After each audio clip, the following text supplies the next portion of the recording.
Hey Facebook, I'm back and yes, I took my wig off. I had to take it off. Sometimes it gets hot, so I had to take it off. However, greetings. For those of you that will catch this, if you were on my earlier live, this is part 2. I promise y'all I was going to come back, and I am keeping my word to come on back. I'm coming back. So let's see if I could put, hey Kevin, let me see if I could pin that. Lord, work with me, Father. Okay. We might not get no action. Okay, yeah. So I have to find a way to pin that link from my other live, because I forgot to copy it so I could paste it. Anywho, for those of you that came on to my last live, we were talking about dismantling dysfunction, and we were talking about how dysfunction can affect us in many avenues and aspects and areas of our life, and how we, aren't really honest with ourselves, and we try to live over it. It is not bedtime, Shay. It is actually, it's actually 10:04. Like most people bedtime. What's up, BJ? It's like 10:30. Anywho, I wanted to keep my word. I know it's kind of late, but I wanted to keep my word. So in the previous live I was doing, if I'm freezing, y'all, let me know, because I see it acting funny a little bit. In the previous live, we talked about, right, Kevin? We talked about, dysfunctions, how it affects us, how, the things that we don't want to deal with. We talked about mother and daughter, disagreements. We talked about divides in that relationship.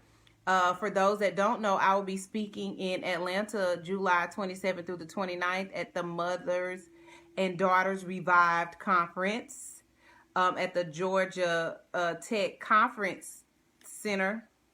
Georgia Tech Conference Center, I think, yeah. And so I had the link in the last one. I didn't post it, but I will be making a post with that link in there, because these tickets go directly, they're accounted for through me. And so the tickets, I get credit for the tickets. And so if you know a mother, if you know a daughter, and you want to attend this, you're going to be in Atlanta that weekend. It'll be a nice, girls trip. It'll be a nice vacation. You can bring your daughter, so you don't have to find a babysitter. You can bring her. And that weekend will be a good opportunity for you to gather some information and some insight onto why you do what you do. And if you figured out why you do what you do, how to stop doing what you do. So we'll talk about, because we always talk about fatherless daughters, and we're always talking about my daddy wasn't there. Yet we never address what happens when your mother is not there. And not necessarily, that mother, some people's moms, drop them off and leave them. Some people mama dropped them off with their grandma and never come back. But for those mothers who still provide, yet are not there spiritually or emotionally, it can cause daughter wounds, mother wounds as well. And so we'll be talking about that at that conference, because a lot of times there's a alt with mothers and daughters, because as women begin to get older, what they needed as young women, they need no more as an adult woman. They need another level of womanhood. They need another level of insight. They need another level of guidance. And so what happens is a lot of little girls, a lot of women are broken little girls, because their mother at some point never had the capacity to give them what they needed. And so there was some type of subconscious neglect.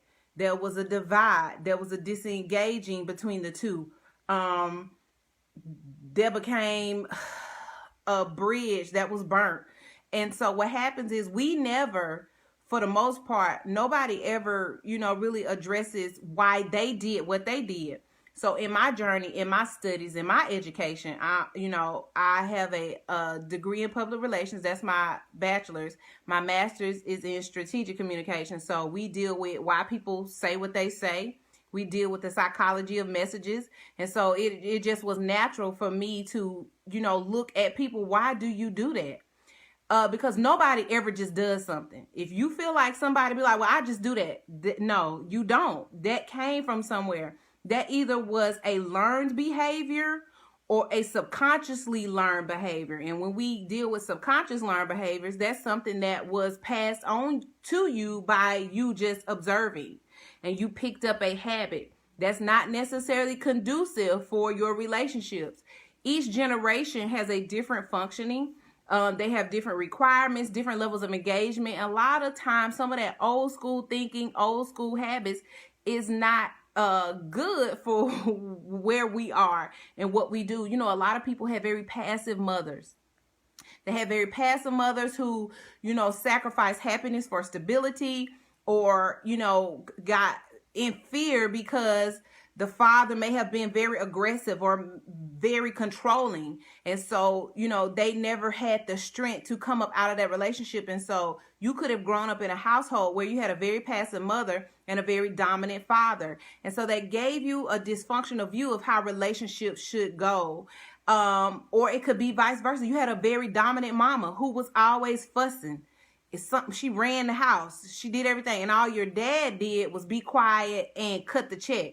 And so you never really had the opportunity to see a strong, very vocal man. And so you could be an overly independent woman that grew up with a father. I see that quite often. Then you have very overly independent women who didn't grow up with, they grew up without a father. And they become very overly independent because it's like, well, ain't nobody do nothing for me. I got to get it how I get it. I got to figure it out.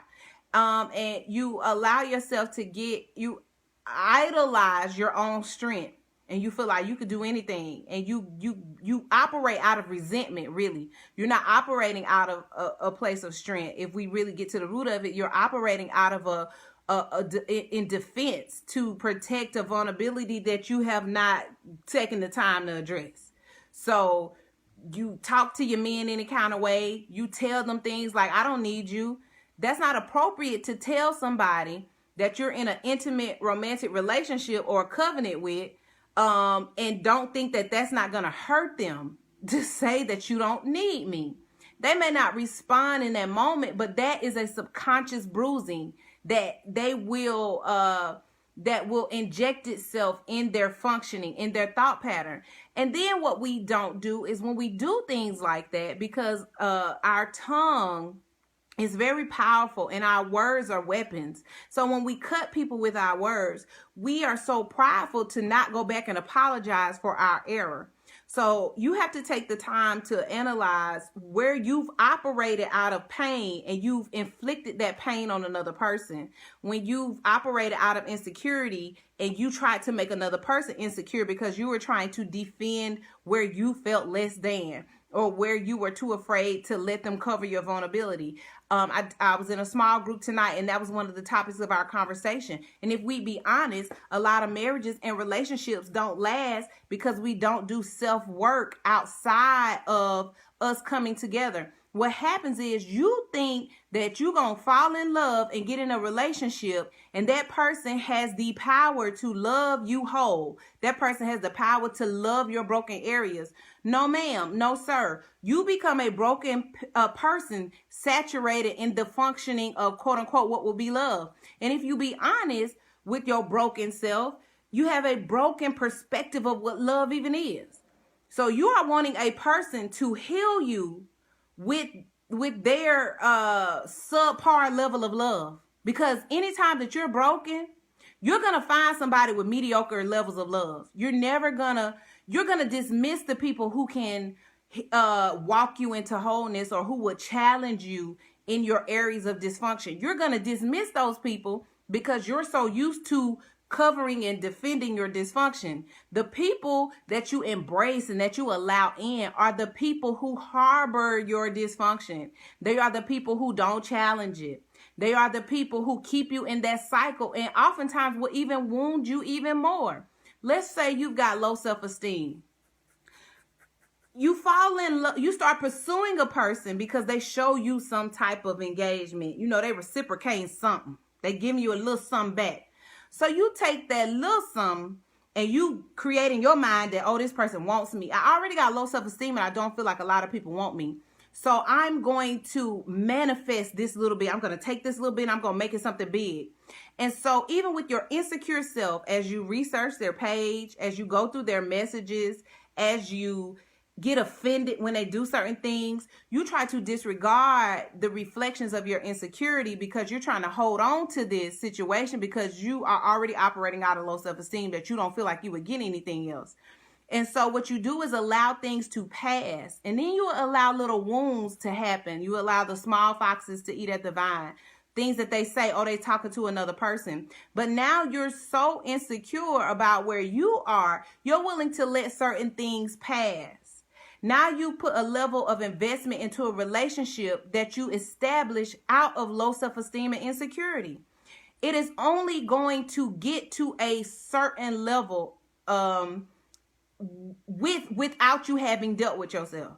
So if you are not going to deal with your issues, you will just be in a relationship and layer circumstances. You're going to layer a birthday over it. You're going to layer a trip. You're going to layer sex. You're going to layer flowers. You're going to layer money. You're going to layer conversation. You're going to layer time. You're going to layer all that stuff over your issues, and you're going to be so afraid to pull that stuff out because now you're afraid that you're going to push them away.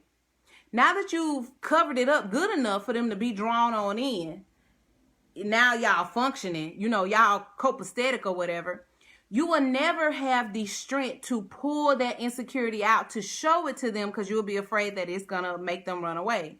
If you'll be honest about not just the insecurity itself, but what the insecurity caused you to do, how the insecurity caused you to feel. So you walk on eggshells in your relationship, and not necessarily that you don't say what you want to say, but there is a subconscious creep that you have that, oh, I ain't going to deal with that. Oh, I ain't going to touch that. Oh, let me not do that. Let me not respond. Let me not say that. Let me pick this battle.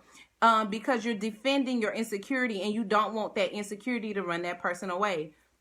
It is hard to have whole relationships. You can do a relationship. That's like driving a car without a tune-up. That's like driving a car without an alignment. It's driving. It's getting you to where you want to go. But just imagine if you got your fuel system clean. Just imagine if you cleaned the windshield and it's been dirty for 4 months.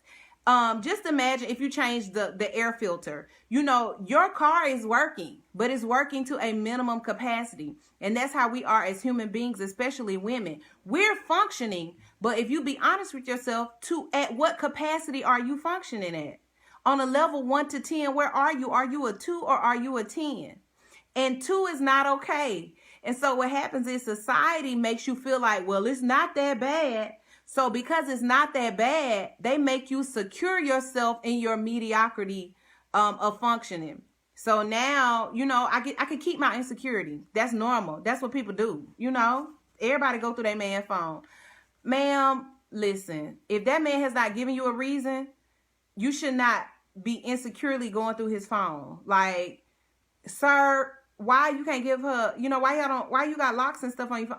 It's just certain things that we don't even realize that we do that expose our inadequacies and expose our insecurities. And most people are so prideful that they are not willing to admit to the other person that I got some issues. And then if they do admit that they got some issues, it's like, but you better take these issues because this is me. This is just who I am. Ma'am, sir, that is wrong. And that's very unfair for you to impose those things on a person and allow them to have to navigate through y'all love and through y'all life, trying to protect your insecurities because you don't want to deal with them. That's not fair. And then you're not even getting the full magnitude of the relationship functioning like that. Like, you're not even experiencing the totality of what the relationship could be when you're not willing to work on yourself and you're asking them to protect your insecurity as you protect your insecurity. And so what happens is there comes a point in that relationship where the volcano erupts. Either that person gets tired of protecting that thing because they've decided that they're going to work on themselves, or either there comes a clashing. Because when you choose from a broken lens, oftentimes that person is going to have some issues as well. And if they're not challenging you on your issues, they definitely not challenging themselves. And so eventually what happens is the two ties of dysfunction erupt and they clash. And either most people would decide that we are two messed up people and we gonna just be what we are and, just hang in there. And we just gonna go roller coaster for years. We're gonna mess our children up. we're going to, have just consistently bad energy. We gonna mess our money up. We gonna mess generations to come up. We gonna take our friends through roller coaster with us. This is what we gonna do because we have decided that we want to stay together, because we don't want to be by ourselves, because we're afraid to be alone. And at the end of the day, most people stay in dysfunctional relationships because of fear of being alone. When I just don't know when being alone got so bad. It's not a bad thing. It gives you the opportunity to deal with the things that are tearing your relationships up. Being single is a superpower. Honestly, you have the ability to be very transparent, very honest, and not just be transparent and honest, but to get the tools and help that you need freely. It's like being able, just imagine for those that have kids. Every time you order some food, what your kids do? Ask you for something, they eat off your plate. So what happens is when you're single, you get to eat your food by yourself and you don't have to share. And you get to work on yourself freely. You get to do everything that you need to do in the full capacity. It is a gift. You get to do it in the fullest capacity, and you get to pursue that thing in totality. And so what happens is you get the blessing of getting the full result of what happens when you work on yourself, opposed to when you're trying to work on yourself in a relationship, because you have to slow that thing down. And you have to be considerate of the other person. When you're working on yourself in a relationship, it's hard to go at the pace that you want to go, because you are risking losing that person. You're risking outgrowing that person. You're risking damaging the relationship. There are a lot of considerations and insecurities that you have when you're trying to grow inside of a relationship. And you really oftentimes abort the mission of healing because you're so afraid to lose that person. You're so afraid to lose the relationship. You're so afraid to challenge the foundation of y'all. And so oftentimes you don't even really get to full healing. And so then you're 55 dealing with stuff that you should have addressed at 28. Because now you just decided to live over it. And you like, if he gonna stay and I'm gonna stay, then we just gonna stay in it. And so what happens is we allow our dysfunction to dictate the dynamic of our lives, because who you are with in life definitely either intensifies your life or it either suffocates it. And so if you choose the wrong person out of your dysfunctional, thinking and your dysfunctional view of self, you will put your destiny at risk. I'll say that. You put the magnitude of your life at risk, because if you've seen women who've gotten in relationships, or men that have gotten in relationships, and that relationship has took them down through there. I mean, it completely, you don't even recognize the person. They don't even recognize themselves. Relationships have the power to do that, and not just intimate relationships, but friendships. People can get on the wrong job and it changed the trajectory of their life.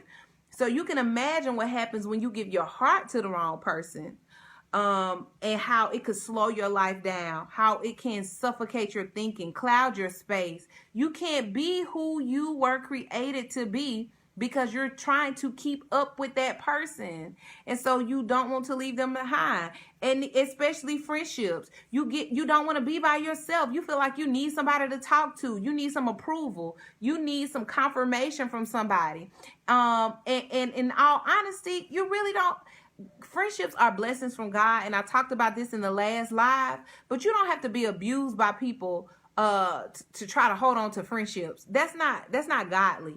And he did not create us to be in dysfunctional relationships, period. And so you do have people that prey on you. As I said in the last live, when you live life from a victimized state and you always talking about what has happened to you, what somebody has done to you. First of all, what have you done to somebody?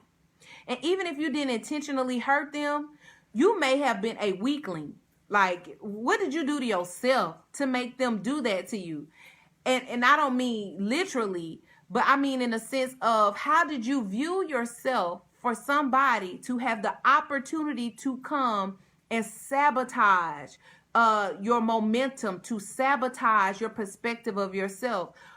what viewpoint of you was off, that person even had the power to do that, because people only can do what you allow. Nobody kick doors your house in and says, I'm finna treat you bad today, girl, and you gonna let me do it.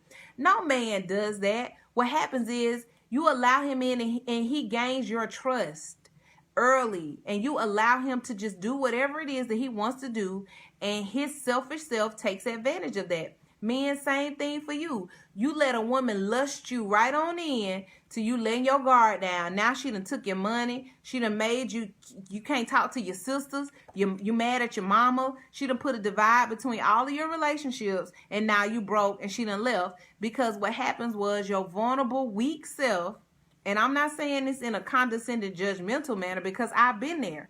I'm saying this from a let's be real with me point of view. With my weak self, allowed someone to come in because I wanted love and validation, and I needed a void to be filled so bad that I allowed somebody in, and I gave them too many passes until there were no more passes to give. And now you're stuck, because in between the passes, you put investment. So you let them pass on that, and then you put some investment in.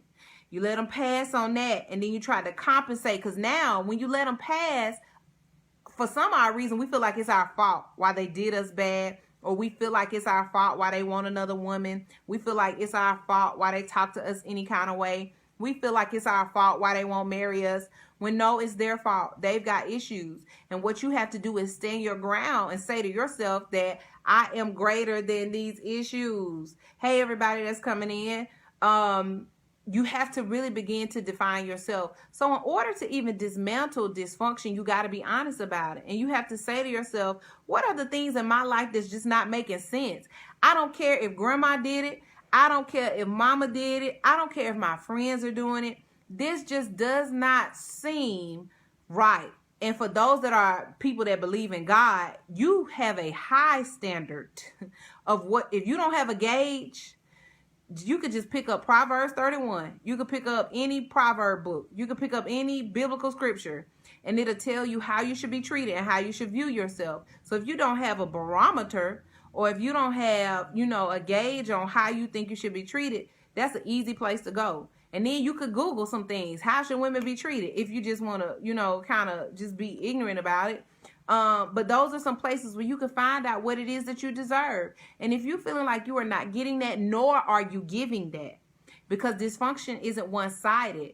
You can be dysfunctional in your reception of a person, and you can also be dysfunctional in your reciprocation. A lot of women are very defensive. I don't know why you would even get into a relationship and you don't trust men. Why would you get into a relationship and you don't even trust the man that you're in a relationship with?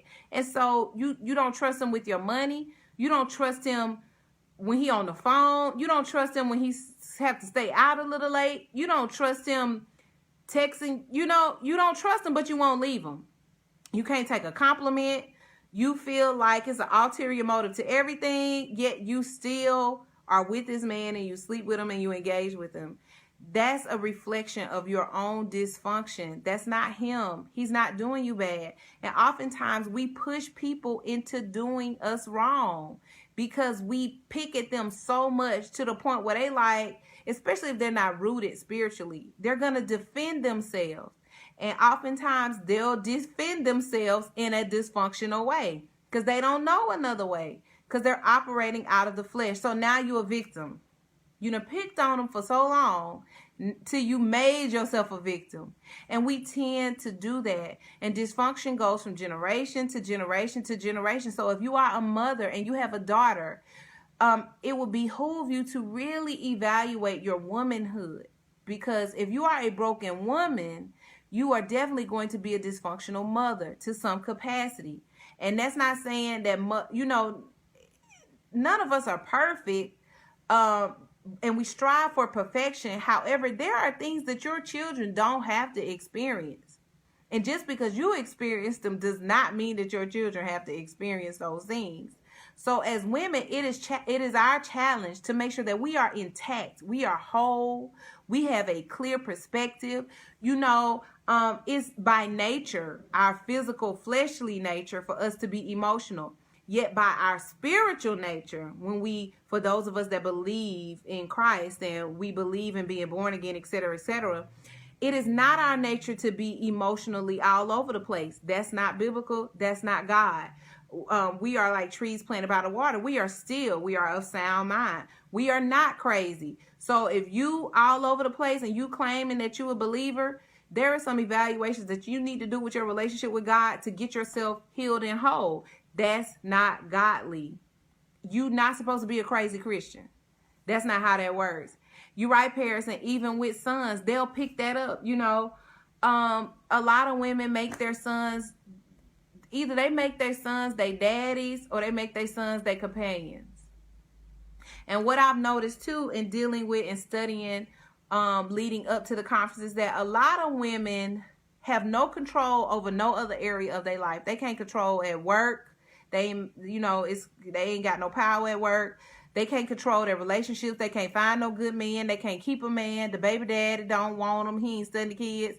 But one area they have control over is with their children. And sometimes they over exhaust their control. And they're very, it's like a dictatorship, or the way that they manage the children is out of their lack of control in other areas. So they pour everything into the relationship with their kids. And that's functional, but that's not necessarily the healthiest way to do it. And so you have to evaluate, are you functioning with your kids out of insecurity, or you make them idols? Exactly. Are you functioning out of a place of insecurity where you're having a dysfunctional exchange with your children because other areas of your life are not intact or are not whole? And that's a heart check that we as women have to do. God, he fearfully and wonderfully made us. That's a scripture. But he, with him pulling us from the rib of Adam, that means he pulled us with strength. He pulled us with the ability to nurture, to cultivate, to cover. Our job, as a rib, you are to protect. You're supposed to protect the heart of a man, not bash him and beat him down. If you have to, demasculate your man, you probably just don't even need to be in that relationship. But if he's loving you, stay there. Just go get some help. But if he's not loving you and it's a fight and you have to constantly defend your role, you might need to evaluate that thing. And that's okay. I just know that God did not create us to live He did not create us to live in mediocrity. He did not create us to do relationships on a mediocre level. He did not create us to just go from day to day. We have greater capacity than that. And so it's our challenge to address those inner demons that either we learn from what we saw or we inherited from a bloodline. And so that conference, we've got workshops, so we're going to be addressing that on how to deal with those things. The first step is acknowledging. And so I tell people, get you a list. What are the things about you that you don't like? That if you saw in somebody else, you would say, hey, bro, you got to check that. Write that thing. Do you talk too much? You know this about yourself. You know if you talk too much. You know if you exaggerate a lot and you be lying. You know that about yourself. Put that down. When you put those things down, one by one, begin to navigate. Where did this come from and why do I do this? What do I do this because I was picked on as a child? Do I do this because I didn't want people to know we were poor, we were homeless? Do I do this because I was molested and this is a defense mechanism? Do I do this because, this happened to me, my father lied? When you get that list and you start navigating through those things, I personally have a prayer life. And so everything that I feel that is in me or was in me, I took it to God. And so my job was to ask God to show me how to navigate through this, because if I could afford counseling, I probably would go. I'm not against counseling. If you can afford it, go. You need a soundboard. You need something that you can bounce, your issues off of and get positive feedback without being judged. And that's another reason a lot of us stay unhealthy, because we don't trust the people around us. We don't feel like we could be honest with them. We don't feel like we could tell them our issues and they give us reasonable sound back and a lot of feedback. A lot of times God has given you people who can help you with your stuff, yet you are so judgmental and insecure. You've allowed your own mind to sabotage the relationship, and you keep yourself isolated and you keep yourself in a corner because you don't want to be accountable. You know you got issues, but you don't want to be accountable to work or change those issues. And that's an issue within itself. And exactly, we do shame those who seek help outside the circle. Why are you talking to her? I don't know her, what the case may be. But that's the way to navigate yourself to health. And so when we begin to dismantle dysfunction, it starts with knowing that we have it. And most of us have some level of it. You can look at your relationships, look at the relationships in your life and evaluate them and see what level they're on and to what capacity do they function. If they're on a minimal level, it's some work that needs to be done. If you feel like that, there could be some things worked on, that's the first place. Because when we're dysfunctional, the relationships are the first things that show us where we fallen, where we lack, what we got going on. And as believers, we shout over it. We go to church over it. We quote Bible scriptures over it, and we never deal with it. We just kind of cover it up. And we think nobody can see it. And at some point, it will always expose itself. The thing about dysfunction will not let you forget that it's there.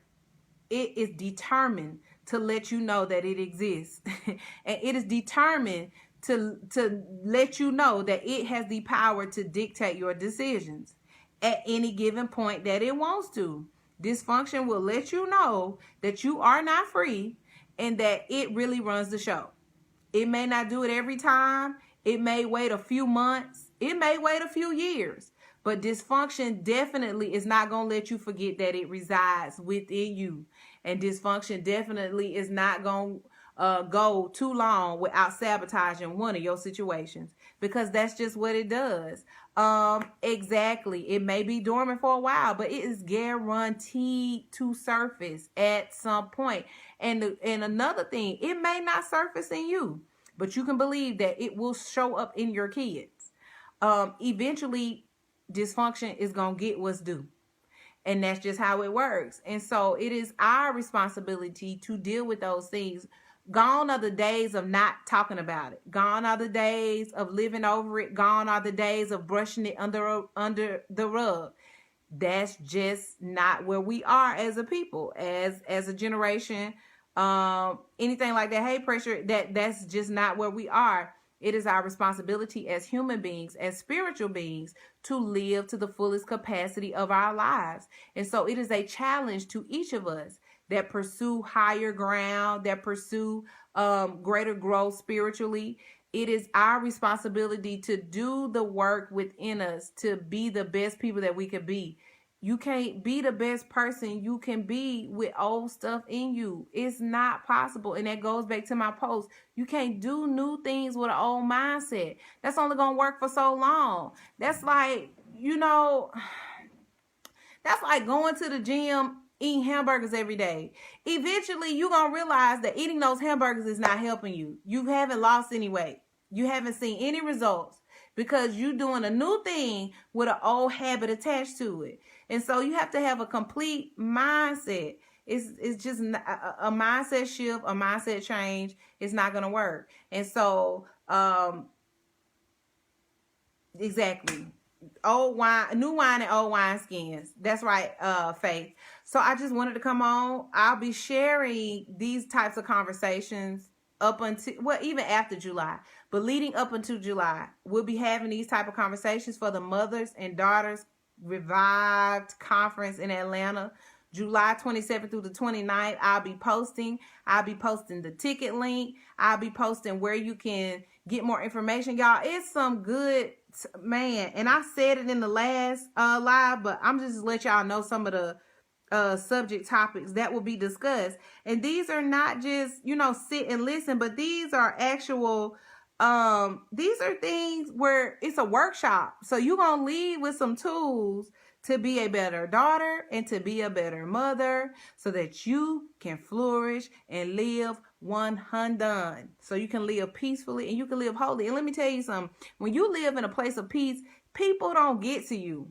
People only get to you and they only have power when you don't know who you are. But when you find out who you are, everybody loses their power. And the only person that really has power over you is God, the Holy Spirit. That's the only thing that really begins to dictate. People can't even move. You're not moved by stuff. Okay, that happened. Okay, let's move on. But these are some of the workshops. So we got purpose pain. We've got healing from the hurt and winning as a single mom. All my single moms out there, that'll be a good workshop for you. Making you a priority. Why wholeness is necessary to be a good mom. This is some of the stuff that we talked about tonight. That's one of the workshops. The soul cry of the daughter. Sins of a mother's past. That's gonna be a good one. If you know, I don't have any kids, but if I definitely would want to sit in on that one. I'm just like you. Embrace your natural, teaching your brown girl to love herself in a harsh world. Never give up. That's one. My Daughter's Keeper, and many, many more. So Jazz Keys has definitely put together an amazing conference, and that's the flyer. That's one of the flyers. But I'll be posting more about it. And so y'all can click the link, get some tickets, tell somebody. July 27th through the 29th. If you feel like you want to be a better mother, if you feel like there's some things within you that you're just tired of carrying, this is the conference for you. I definitely am thankful that God put me in the beauty industry because I'm around women all the time who need help. They need healing. And the makeup ain't healing nobody. I love doing makeup. Don't get it twisted. It is a passion of mine. But what I have learned, makeup is not healing anybody. It's helping them feel good for a moment. It's getting some beautiful pictures, but it's not helping anybody get whole. And so this is a part of ministry. This is a part of work that as I peel my own layers back, I go back and help my sisters peel their layers back too. So I challenge y'all to go back and catch my last live. It got real good on there. This is just sort of a follow-up, finish up to that one. I definitely will be doing another one. I need to watch that one to see where the conversation was going because it was getting real, real good. And in regards to talking about relationships, et cetera, et cetera. I appreciate y'all for coming on. Hopefully you will share this with somebody. And I just want to say, I was watching Roxanne Shantae's documentary on Netflix last night. And let me tell y'all something that stuck out to me. So Roxanne Shante was, you know, she had produced her little hot singer, DJ Molly Ma, and they put her out there. She was blowing up. She rap battling. She making money, even though they were stealing it. But Roxanne Shante was in the projects. But not one moment did she say, I don't need to be doing a rap battle because I'm still living in the projects. She still was hustling and bustling. And that just kind of stood out to me. So for those that are dreamers or entrepreneurs and you feel like you ain't where you need to be, you feel like you got debt, you feel like you owe somebody, you feel like you working out of your room, your closet, whatever the case may be, that kind of inspired me to just keep going. You know, it doesn't matter where you are. Just keep the vision pushing and keep the vision going. That was totally off from everything that I just said, but that stuck out to me and I just wanted to share that. If y'all have not checked that documentary out, check it out. It's more like a docuflix or whatever you want to call it, but it's pretty cool. Thank y'all so much for tuning in. Share this. Just stay posted. If you don't follow me on Facebook so that you could get the links and the information. Outside of that, it's some other stuff coming up that I'll keep y'all informed on. I appreciate y'all. Much love. Hey Nikwa, until we do another live, y'all stay 100, I guess. I don't know. Y'all know what's up.